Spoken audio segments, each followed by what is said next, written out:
मीरा भाईंदर के संदर्भ में पहले पुलिस की तरफ से परवानगी नकारी गई थी और अब परमिशन दे दी गई है। किस तरह से देखते हो आप इसे? ये क्या चल रहा है, मुझे यही समझ में नहीं आ रहा है। क्या कंफ्यूजन है? एक तो आप महायुति का राज्य चल रहा है कि दड़पशाही का राज्य चल रहा है कि ब्रिटिश के काल में हम हैं? इसके पहले वहाँ के जो व्यापारियों ने मोर्चा निकाला, बंद किया, कोई किसी ने विरोध किया क्या? वो उनका अधिकार है। उसी तरह से उसी अधिकार को रखते हुए ये मोर्चा निकाला गया। मैं समझ सकता था कि मोर्चा अब इधर नहीं उधर निकालिए। 3-3 बजे तक के जाके लीडरों को अरेस्ट करने का काम किया गया। मतलब क्या चल क्या रहा है? दड़पशाही है कि क्या है? मुख्यमंत्री इस पर कह रहे थे कि हम इजाजत दे रहे थे, पर जो रूट के संदर्भ में आंदोलनकारियों ने कुछ गलत है। देखिए, कल गिरनी कामगारों का मोर्चा हमारा है, हमने रानीबाग से निकालने की मांग की। हमको कहा कि आज देंगे, कल देंगे, और एक दिन पहले बता दे रहे कि भाई नहीं, अभी नहीं दे सकते।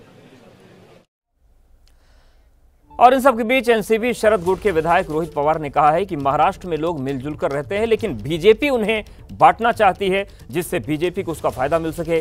बीजेपी हर चीज को मराठी बनाम गैर मराठी बनाने की कोशिश कर रही है। रोहित पवार का पूरा बयान सुनवाते हैं आपको। मीडिया करके कोई बिजनेसमैन है, उनको आगे करके एक वातावरण अलग तरीके का गर्म करने का वो कोशिश कर रहे हैं। अभी ये वीडियो आया होगा तो उसका तो समर्थन हम नहीं करते, लेकिन हमारा कहना यही है कि ये जो भाजपा है, विषय था हिंदी शक्ति का, लेकिन भाजपा ने वो विषय हिंदी शक्ति से वो लेके गए मराठी वर्सेस नॉन मराठी। तो ये राजनीति का एक हिस्सा है।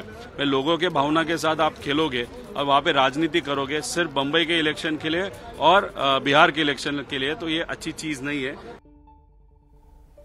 तो जो हालात इस वक्त बने हुए हैं, इसमें पूरी तरीके से विपक्ष ने सरकार को घेर लिया है और विपक्ष की तरफ से दलील ये दी जा रही है कि भाषा विवाद का जो पूरा मसला है, ये बीजेपी ही चाहती है कि जो महाराष्ट्र के लोग हैं ये आपस में बढ़ जाए और उसका सियासी फायदा बीजेपी को मिल सके।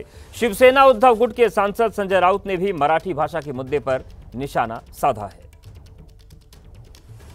जैसा गुरु वैसा चेला है।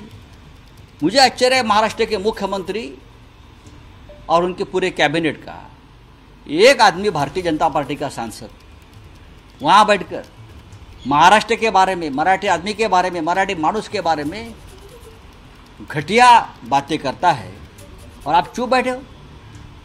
आप कौन से मुख्यमंत्री हो? आपको छत्रपति शिवाजी महाराज और बाला साहब ठाकरे का नाम लेने का अधिकार नहीं है भाई।